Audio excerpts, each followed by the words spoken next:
Assalamualaikum warahmatullahi wabarakatuh. Halo, saya Mahdi.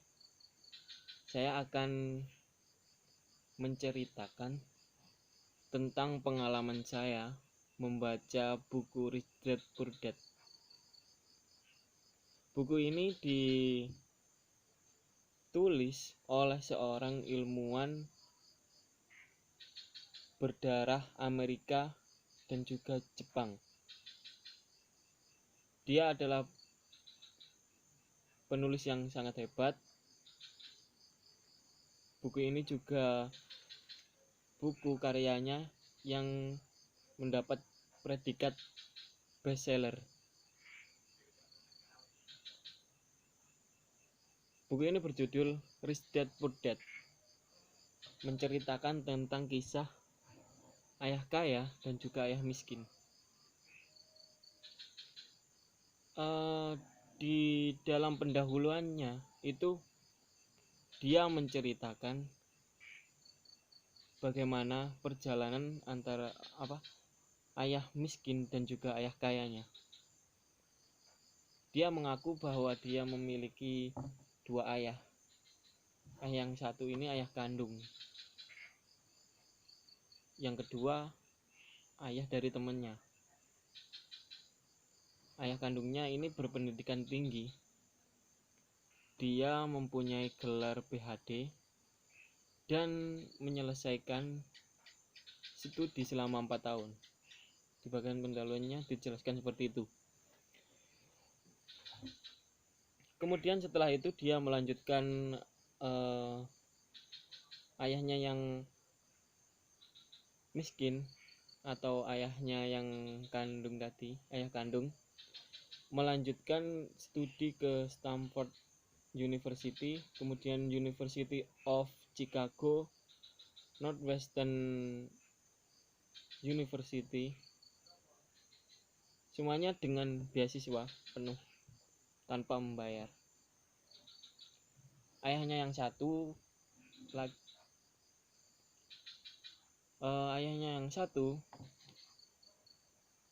yang dia sebut sebagai ayah kaya ini bahkan tidak menyelesaikan SMP-nya. Dia tidak lulus SMP, tapi dia menyebutnya sebagai ayah kaya. Ini sangat menarik. Oh ya, jangan lupa subscribe. Subscribe. Oke, saya lanjut. Kedua ayahnya itu adalah seseorang yang berhasil di dalam karirnya masing-masing. Mereka bekerja keras seumur hidup. Keduanya memperoleh penghasilan yang besar, namun yang satu selalu harus berjuang dalam keuangan, sementara yang satu lagi belakangan menjadi seorang yang sangat kaya di Hawaii, salah satu orang terkaya di Hawaii. Yang satu meninggalkan banyak sekali utang, yang satunya lagi meninggalkan puluhan juta dolar untuk keluarganya, kemudian gereja dan juga bantuan kemanusiaan.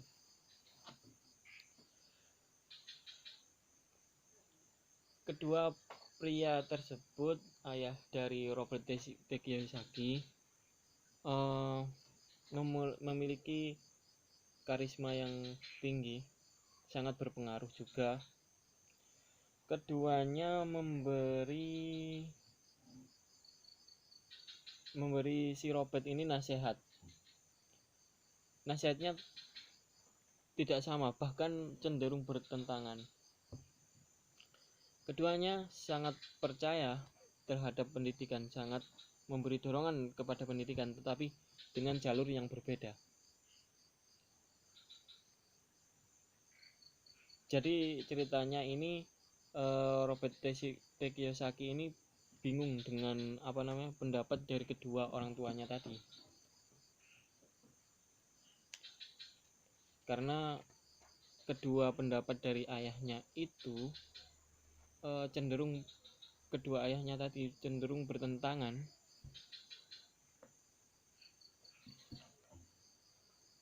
bukannya menerima salah satu, Robert Kiyosaki ini mengalami suatu keadaan dia berpikir saya harus memilih yang mana gitu, atau menyatukan keduanya.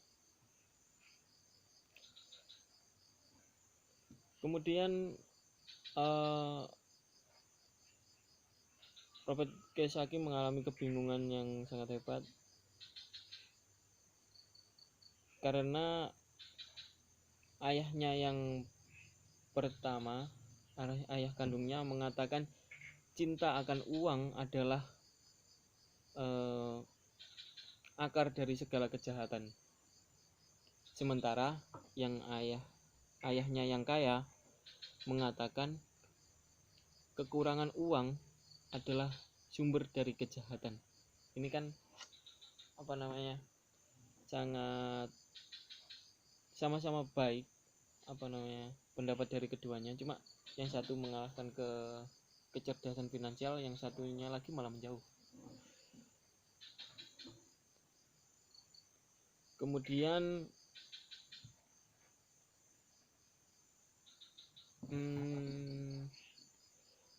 sebagai anak kecil, dia berpikir ini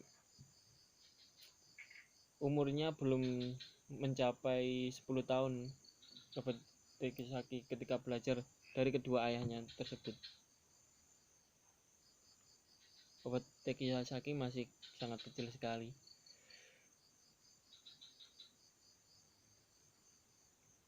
Di umurnya nanti yang ke-9, dia memutuskan untuk memilih ke mana, ke ayah kaya atau ke ayah miskin.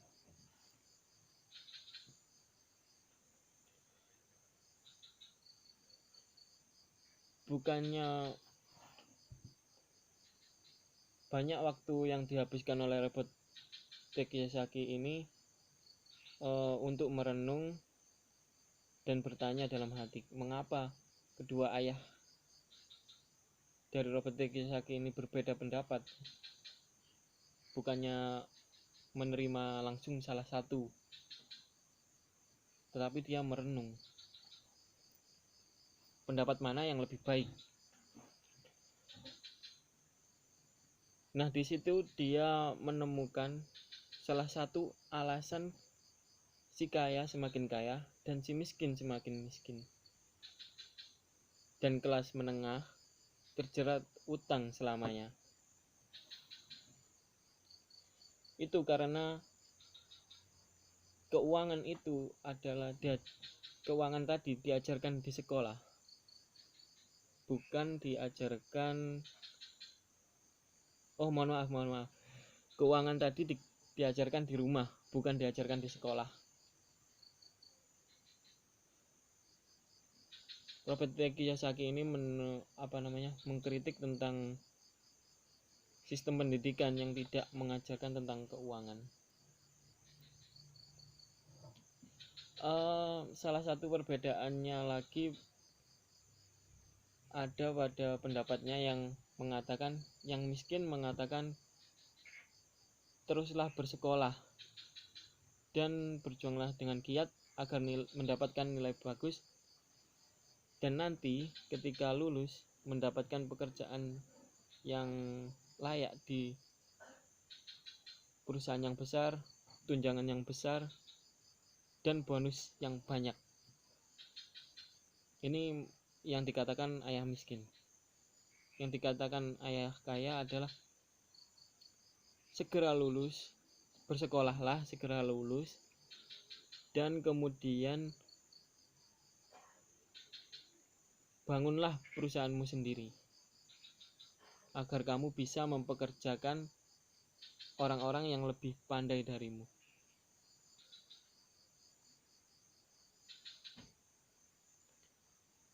Sayangnya uang tidak diajarkan di sekolah. Sekolah berfokus pada keterampilan akademis dan profesional, bukan keuangan. dia juga menceritakan tentang negaranya, bagaimana di Amerika semua kebanyakan utang itu menggunung karena akibat para politikus dan pejabat pemerintah yang berpendidikan tinggi. Mereka berpendidikan tinggi tapi membuat keputusan keuangan dengan melakukan sedikit atau bahkan banyak kesalahan karena mereka tidak belajar tentang keuangan.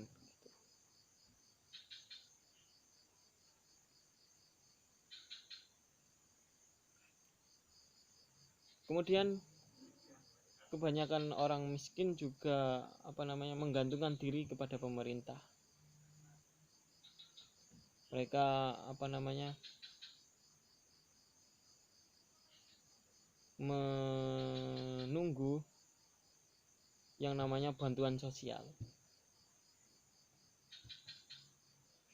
Bahkan Robert T. Kiyosaki pernah berpikir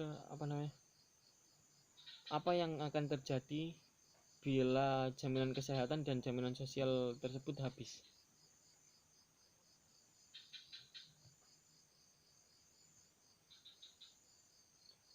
Makanya dia menyarankan untuk untuk kita sebagai individu ini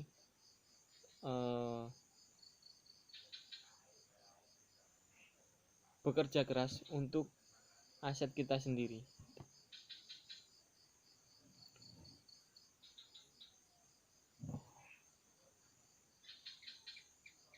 Karena beliau memiliki dua ayah yang berpengaruh, dia belajar dari mereka berdua.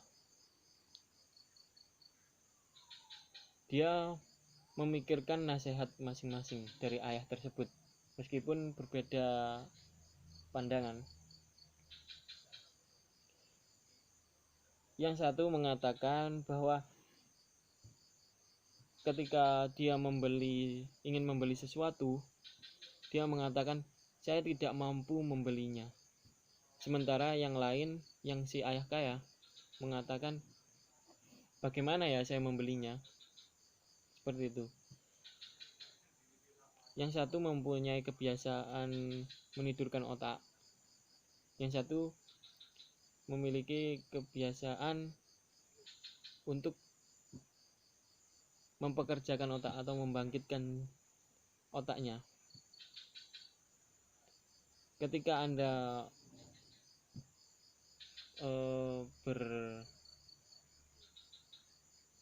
Anda berkata saya tidak mampu membelinya, ini akan membuat otak kita berhenti bekerja. Tetapi ketika kita mengatakan bagaimana saya membelinya, ini otak kita akan dipaksa untuk bekerja, memikirkan bagaimana caranya.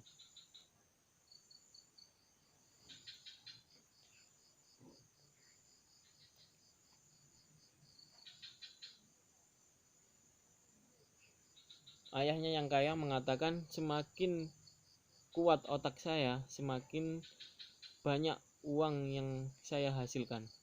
Itu yang dikatakan oleh ayah kaya. Dia juga mengatakan otak saya adalah aset paling berharga bagi saya.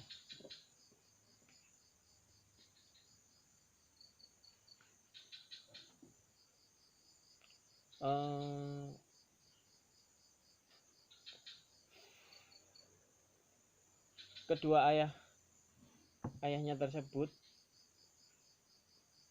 bahkan juga bertentangan dalam bidang hukum. Yang satu mengatakan yang kaya harus membayar pajak lebih banyak untuk disalurkan kepada si miskin. Yang satu tidak setuju dengan pendapatnya, mengatakan bahwa pajak itu menghukum yang memproduksi dan memberikan hadiah kepada yang tidak memproduksi.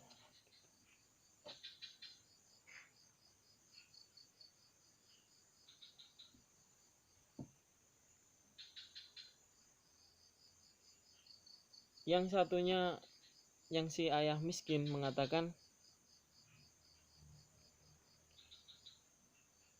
saya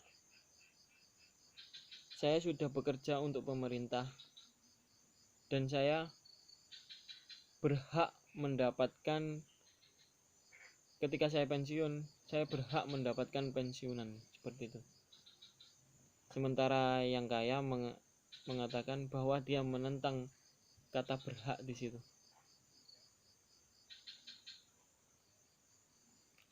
Soalnya kita tidak bisa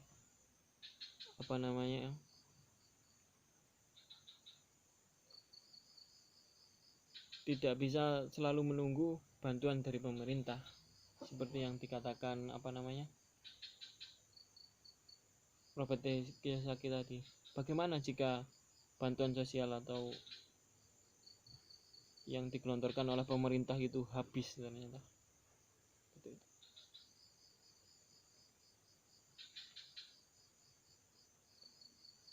Akhirnya pada umurnya yang ke-9 dia memutuskan untuk mengikuti nasihat ayah kaya.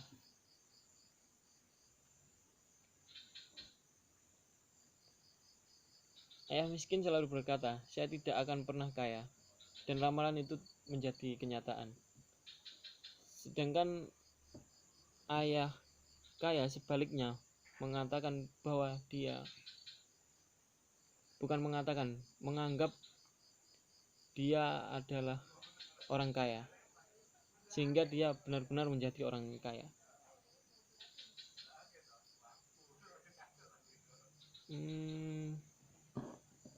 Bahkan ketika ayah kayanya ini terjadi krisis keuangan yang sangat hebat, dia mengatakan bahwa saya ini hanya bangkrut, saya tidak miskin. Ada satu hal yang membedakan orang miskin dan orang kaya. Ada satu yang mengatakan bahwa begini, yang membedakan miskin dan bangkrut itu adalah bangkrut itu sementara miskin itu selamanya.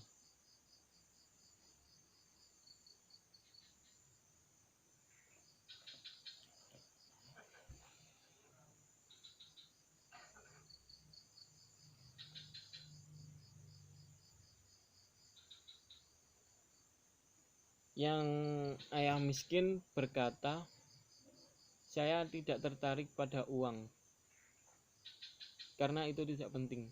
Sementara yang lain berkata, uang adalah kekuatan dan kekuasaan.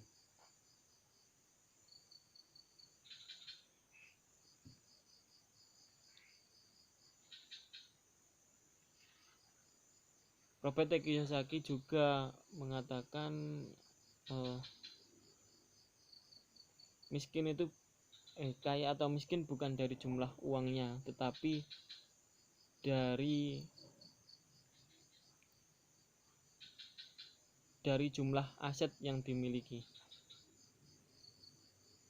atau dari pemikiran yang dia pakai. Dia memakai pemikiran kaya atau pemikiran miskin.